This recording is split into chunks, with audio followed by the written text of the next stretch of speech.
मित्रों नमस्कार। आप हैं बसंत गुरु जी के साथ।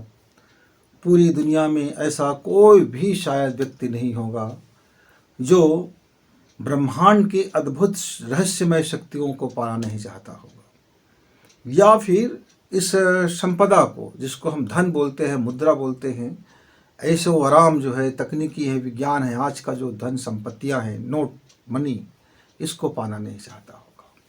बहुत से लोग संन्यास धारण करते हैं और अंततः मनी कमाने में लग जाते हैं, करते हैं संन्यास धारण करते हैं, तपस्या करते हैं, अपने आप को समझते हैं, शक्ति को जागृत करते हैं और उस शक्ति का उपयोग क्या करना शुरू कर देते हैं।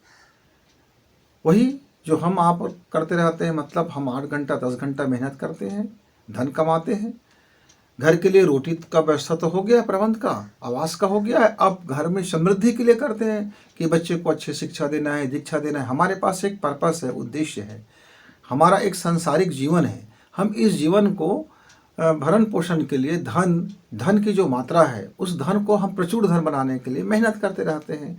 कल आने वाले जनरेशन को उनकी सुख मिले, सुविधाएं मिले, उनको अपने आप को प्रकट करने का अवसर मिले, उनको अच्छा विद्या ध्यान मिले, अच्छा स्वास्थ्य मिले, अच्छा भोजन मिले, अच्छा कपड़ा मिले, जीवन में उनका अधिक से अधिक सुगमता हो। इसलिए हम मेहनत करते हैं, मजदूरी करते हैं, मशक्क़त करते हैं, चाहे मेरे इंजीनियर हो, डॉक्टर हो, चाहे मजदूर भाई हो, कलेक्टर हो, कमिश्नर हो, एसपी हो, डीएसपी हो, तहसीलदार हो। ये सब जितने भी भ्रष्टाचार हो रहे हैं शिष्टाचार के नाम पर, ये सब उसी है, धन की समृद्धि है, लालसा है कि अपने परिवार को अधिक से अधिक हम धन संपदा से अपने को रख लें। वो ये अलग मैटर है कि वो सही है कि नहीं है, नीति है अनीति है, कुछ भी कर रहे हैं, लेकिन धन संपदा एकत्रित कर रहे हैं, शक्ति। उनको लगता है कि धन में शक्ति है। इस धन की शक्ति के कारण से फिर लोग बेतहाशा धन कमाने में लग गए हैं। धन की शक्ति है लेकिन सर्वशक्ति नहीं है धन। तो कुछ लोग बड़े बुद्धिमान होते हैं, वे बुद्धि की शक्ति अर्जित करते हैं और बुद्धि से धन कमाते रहते हैं। बुद्धि अर्जित करके बुद्धि से धन कमाते, यानी मेन मकसद तो धन कमाना ही रह गया, मनी में आके टिक गया। फिर कुछ लोग क्या करते हैं, अध्यात्म का उपयोग करते हैं, बड़े अनुष्ठान करते हैं, साधना करते हैं, कठिन से कठिन हठ योग करते हैं, तंत्र योग करते हैं, वाम योग करते हैं, दक्षिण योग करते हैं, पूर्व योग करते हैं, पद्मासन लगाते हैं, आसन लगाते हैं, यम नियम प्राणायाम आहार विहार सब कुछ, बड़ी अनुष्ठान, बड़ी तपस्या करते हैं। और उसका उपयोग क्या करते हैं, वही आश्रम को बहुत बड़ा बना लिया, कई तरह से सुविधाएं अर्जित किया, कई तरह की खुफिया तंत्र बैठा लिया और लोगों का भीड़ इकट्ठा और लोगों का फॉलोअर। कितने फॉलोअर है भाई, 1 लाख 2 लाख 10 करोड़ 20 करोड़, कितना रोज धन आ रहा है, कितना रोज मनी आ रहा है। हम शासन में किसको धमकी दे दें, किसको, कौन हमारे पैर छू रहा है, कौन क्या कर, लालसा गया नहीं है कि मुख्यमंत्री मेरा पैर छू ले। इस बात की लालसा से वो आदमी न जाने क्या क्या करते रहता है। अब मुख्यमंत्री है क्या, वो भी हाड़ मांस का बना हुआ, वही 2 वक्त की रोजी रोटी कमाने के लिए जनता की सेवा कर रहे हैं। उसके पीछे उसका भी एक ही उद्देश्य है कि अधिक से अधिक धन अर्जित हो जाए, मान सम्मान मिल जाए। मान सम्मान की लोकेशना बहुत भयानक और जहरीला हो जाता है मित्र। ये लोकेशना जो होता है, जो आदमी को वाहवाही और ताली और नारे और ताली के बीच में जब आदमी का स्वभाव बन जाता है, कोई जब आदमी आए तो उनके नारे लगाए, फलाना की जय हो, और जब वो भाषण दे तो ताली बजाए, इसका वो बड़े उन्मादी हो जाते हैं। इतने के लिए जाने क्या से क्या कर बैठते हैं, लेकिन अंततः उसको शक्ति का रहस्य ज्ञात नहीं होता। जीवन के कालांतर में अंतिम दम तक चला जाता है। देवराहा बाबा से किसी पत्रकार ने पूछा कि योगी महाराज, आप इतने निस्वार्थ और इतने कुछ भी आपके पास राय रत्ती धन नहीं है, लेकिन आपका गुजर चलता कैसे है? आप क्या अपने को गरीब महसूस नहीं करते? तो बोले, नहीं बेटा, मैं दुनिया का सबसे अमीर आदमी हूँ, जिसको 1 पैसा कमाने की चिंता नहीं है। मेरे लिए कल क्या ज़रूरत है इसकी भी मुझे चिंता नहीं है, मैं दुनिया का बड़ा अमीर आदमी हूँ। फिर कहा कि आप इतने दिनों तक के जीवित हैं, क्या खाते हैं, क्या पीते हैं, क्या करते हैं? तो उन्होंने कहा, मैं दिन में चंद्रमा को खा जाता हूँ और रात में सूरज को खा जाता हूँ, और जब मुझे लगता है कि मुझको शक्ति चाहिए तो मैं सुषुम्ना नाड़ी को में चला जाता हूँ। पत्रकार बंधु की समझ से थोड़ी बड़ी बात हो गई। लोगों ने बड़ा बड़ा हेडलाइन देखा, सब किया। उसी समय मैं भी एक दिन समाचार में देख रहा था कि बाबा देवराहा की इस बात को लेकर के कई तरह से बातें चल रही थी। तो मैं भी युवा था उस समय, नौजवान था। तो शक्ति के रहस्य के संदर्भ में बाबा जी कहते हैं कि शक्ति आपके पास में है, आपके नाक में बैठा हुआ है। आप अपने नाक के फुनगी को जरा देखो, वहाँ शक्ति है। शक्ति का रहस्य वहीं छिपा है। कई लोगों ने सुना, ज़्यादा बोलते नहीं थे, बस महीना दिन में 15 दिन में कभी आ गए, अपने अटारी पे बाहर निकल गए और अपने पैर को बाहर निकाल दिए और बस बैठे रह जाते थे, किसी को चूस दे देते थे। तो मित्रों, शक्ति का रहस्य कहाँ है? हमारे नाक के फुनगी पर है। नाक की फुनगी मतलब सबसे लोअर स्थान, यहीं से जहाँ से शुरू होता है। ये हमारे ब्रेन का, मस्तिष्क का ऊर्जा पथ का एक्यूप्रेशर वह पॉइंट है। यहाँ से हमारी पूरी ऊर्जा एक सीध में चला आता है। शरीर में करीब करीब 1 लाख ऊर्जा पथ है मित्रों, उससे भी ज़्यादा है, लेकिन 1 लाख को अभी जाना गया है। उसमें से 9 ऊर्जा पथ मुख्य है। उस 9 ऊर्जा पथ को एक ऊर्जा में केंद्रीभूत करने के लिए एक ही उसके लिए ऊर्जा पथ का पॉइंट है, वो है हमारी नाक की फुनगी। जब हम यहाँ नाक की फुनगी को प्रेस करते हैं, एक्यूप्रेशर करते हैं, तब सीधा सीधा हमारा ब्रह्मांडी चेतना का एक्यूप्रेशर होता है, मतलब सीधा मस्तिष्क का एक्यूप्रेशर होता है। और वहाँ हम डार्क एरिया और लाइट एरिया के हम मध्य में खड़ा हो जाते हैं। एक तरफ हमारा अचेतन मन और दूसरी तरफ हमारा चेतन मन, दोनों के बीच में जो पार्टीशन है, जो क्वांटम है, जो एक ब्लैक होल है, उस ब्लैक होल में वहाँ जाके हम स्थिर हो जाते हैं। तो बाबा जी का कहने का आशय क्या था? रहस्य की शक्ति कहाँ पर है? यदि दुनिया में सबसे शक्तिशाली कोई चीज़ जानना चाहते हैं तो आदमी हर अद्भुत शक्ति को जान लेना चाहता है। मित्रों, है, आप जान सकते हैं। हम इस घर परिवार में अपने सामान्य जीवन जीते हुए हम भी अपने को उस महामानव या उस संत ऋषि या अपनी मुक्ति, अपनी मोक्ष और अपनी अध्यात्म में हम उस सफ़र में जा सकते हैं। इसके लिए न जंगल जाने की ज़रूरत है, न आपको घाट घाट जाने की ज़रूरत है, न शमशान करने की ज़रूरत है, न किसी की बलि देने की ज़रूरत है, न किसी को बेवकूफ़ बनाने की ज़रूरत है, न किसी को गाली देने की ज़रूरत है, न चमत्कार दिखाने की ज़रूरत है, न किसी को नमस्कार करने की ज़रूरत है। कुछ ज़रूरत है ही नहीं। सारी ज़रूरतों को त्याग देने से ही आधी शक्ति आपको मिल जाती है। लेकिन आपको इच्छा है तो जाइए जंगल, जाइए तपस्या कीजिए, हठ योग कीजिए, सब कुछ कीजिए। हाँ, और ये आता तो नहीं है आसानी से, बिल्कुल सिंपल है। और जितना जो साधारण कार्य होता है ना, उसको फॉलो करना उतना ही कठिन हो जाता है। शक्ति के रहस्य को जानना इतना आसान है मित्र कि उस आसान कार्य पर हम टिक नहीं पाते। टिक नहीं पाने के बहुत से हमारे कारण से हैं। पहला ये है कि हम भरोसा नहीं कर पाते।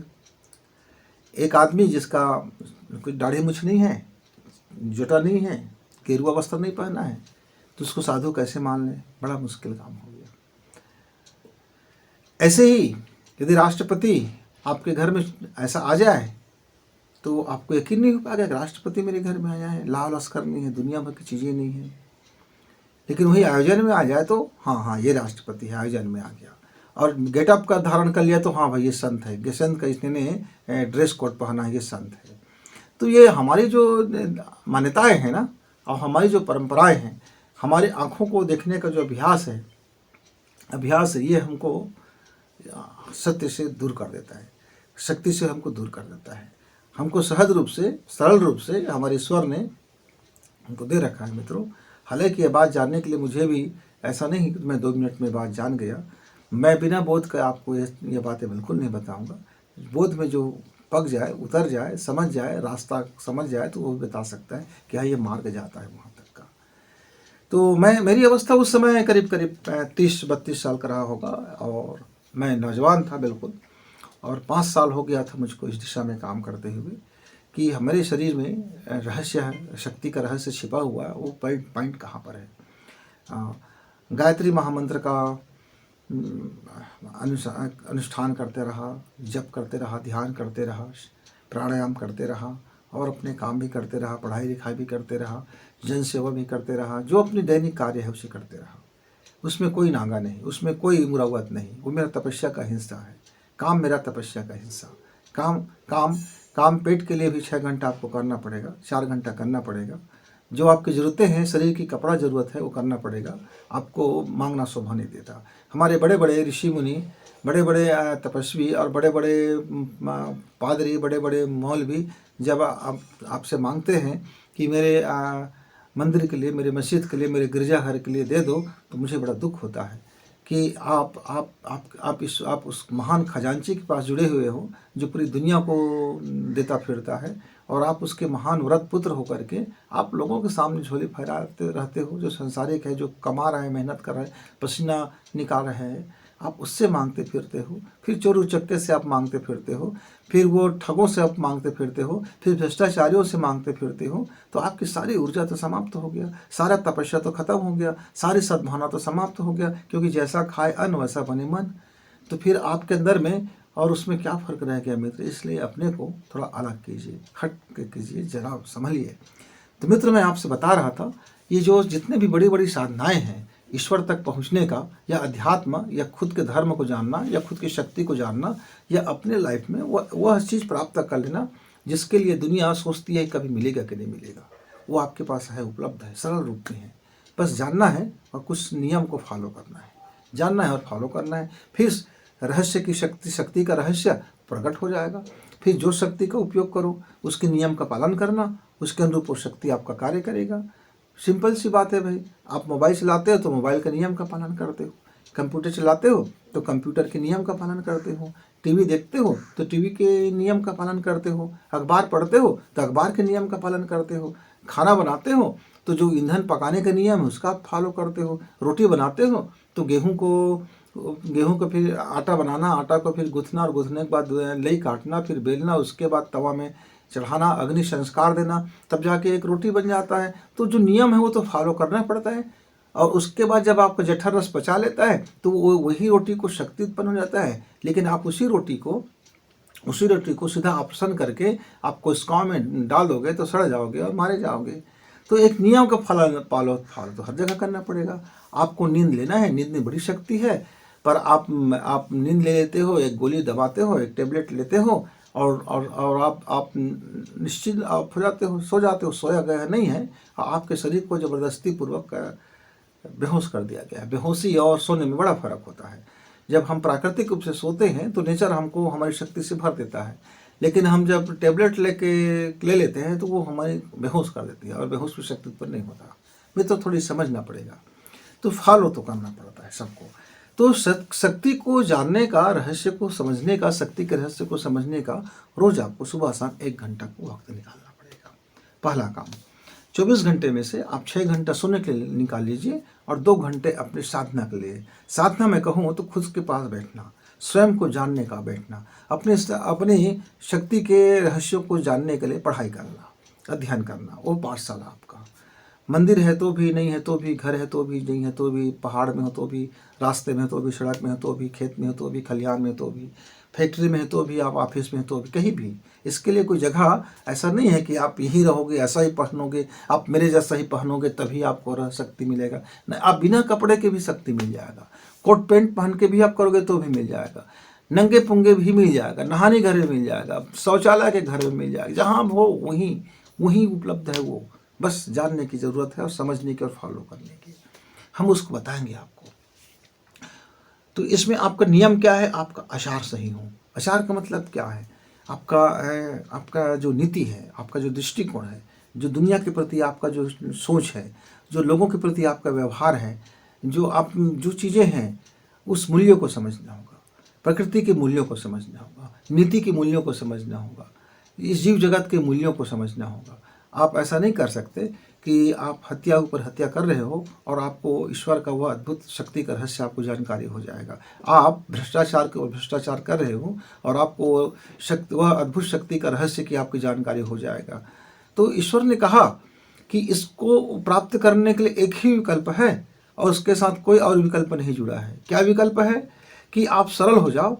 आप सरल होते जाओगे, जितने मात्रा में आप सरल जिंदगी जियोगे, जितना सहज जिंदगी जियोगे, ये शक्ति रहस्य उतना ही जल्दी प्रकट हो जाएगा। अब जितना जटिल जिंदगी जियोगे उतना ही ये जटिल हो जाएगा। अब जितना ज़्यादा मुखौटे लगा के जीवन जियोगे, ये उतना ही ज़्यादा परकोटे में बंद होता चला जाएगा।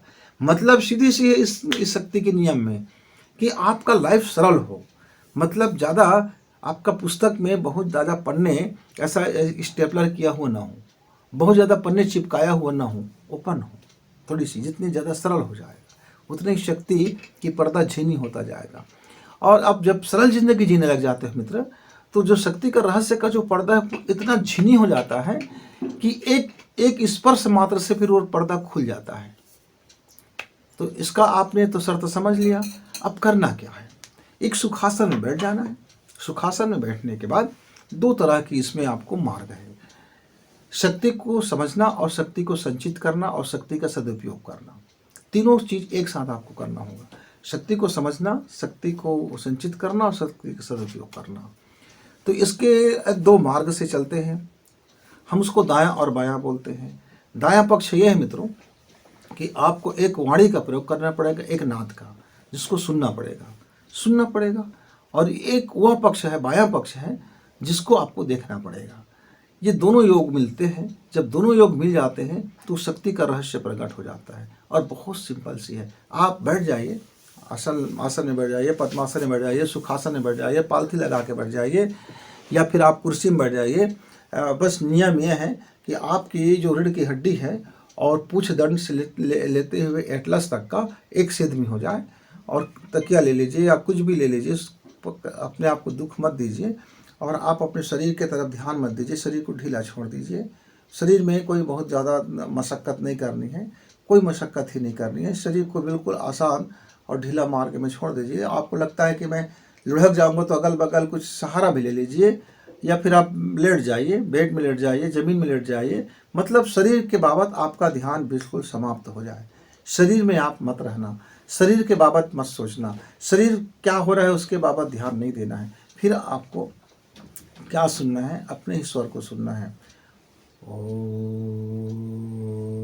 तो जब ओ ऐसा करें तो तालू के बीच में थोड़ी मुंह खुला रहे, और यहाँ जो आपका मुंह के अंदर की हवा जो है, जब वो सर्किल में घूमता है तो उसकी आवाज़ एक साउंडनेस होता है, जैसे कुएं की तरह होता है या गुंबद की तरह होता है। मंदिरों और मस्जिदों की जो गुंबद होती है उसी की तरह से आपको साउंड को वहाँ सर्किल में जब घूमेगा, वो शंख बनते बनते फिर चक्र बन करके वो गोल गोल गोल गोल घूमते घूमते फिर आपको आपकी दिशा की ओर धीरे धीरे आपको ले चलेगा। तो आपको वॉइस पहले ध्यान देना है। पहले का 15 मिनट आपको सिर्फ नाक पर ध्यान देना है। हम कुछ सैंपल बता रहे हैं आपको।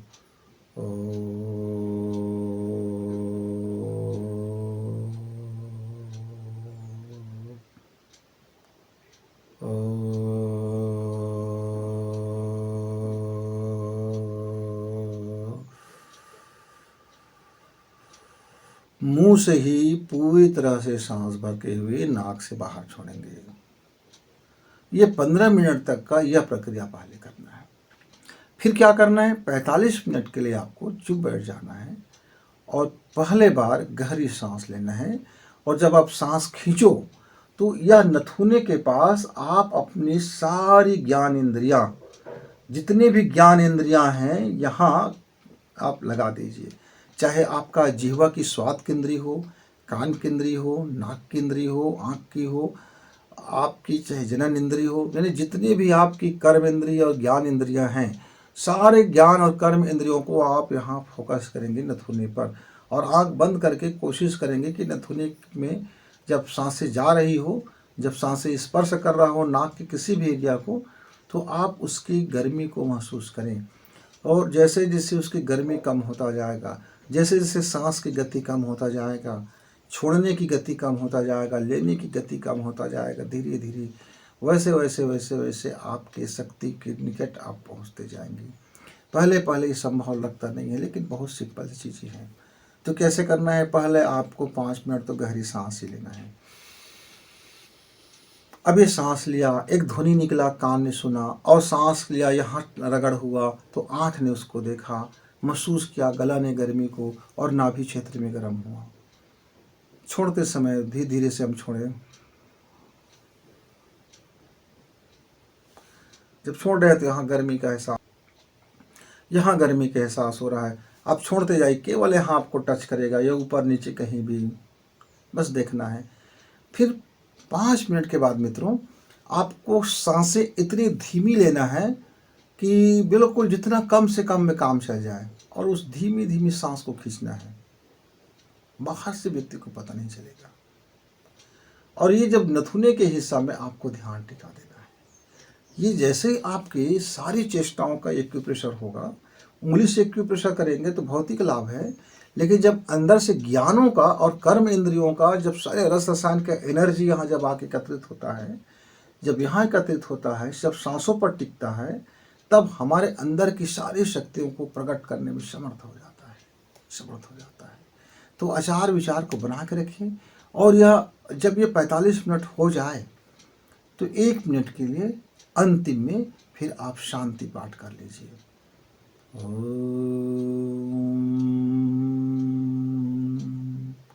द्यौः शांति, अंतरिक्ष शांति, ओम मन शांति, बुद्धि शांति, ओम कर्म शांति, कर्म फल शांति, ओम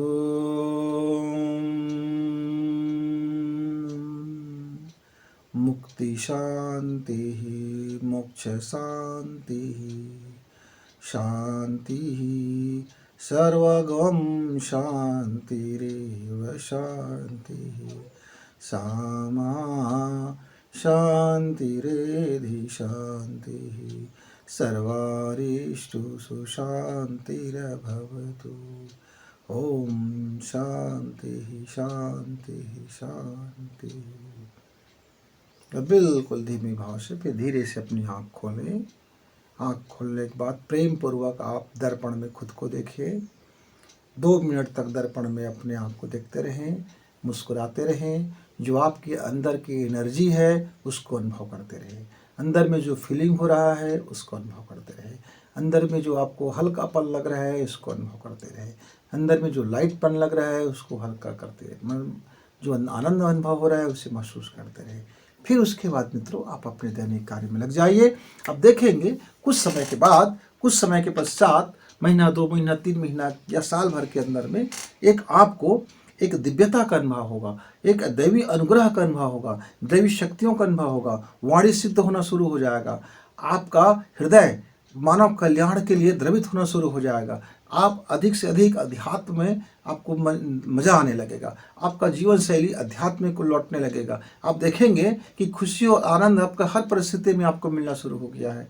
आप जहाँ भी जाते हैं आपके साथ में खुशी और आनंद आपके साथ साथ चला आता है। आप जहाँ बैठते हैं वहाँ के लोगों में दिलो दिमाग में आनंद और खुशी का आप संचार करके आ जाते हो। आप जहाँ भी बैठते हो लोगों को प्रेम से अभिभूत करके आ जाते हो, बिना कुछ बोले। बिना कुछ बोले, कुछ बोलने की जरूरत नहीं है मुंह से। आप केवल एक प्रेम पूर्वक आँख आप अंदर भरते हैं, अपनी चेतना में नथुने में आप टिकाते हैं अपनी आँख को और लोगों को देखते हैं प्रेम पूर्वक, तो लोग ऐसे ही आपकी तरफ आकर्षित होना शुरू हो जाते हैं, क्योंकि आपके अंदर में ऊर्जा का वो पावर जागृत हो चुका है। आपको पता नहीं चल रहा है, धीरे धीरे कर्मों से पता चलता है, अनुभव से पता चलता है। फिर आपकी शक्तियाँ आपको खुद अपना रहस्य खोलना शुरू कर देते हैं मित्रों।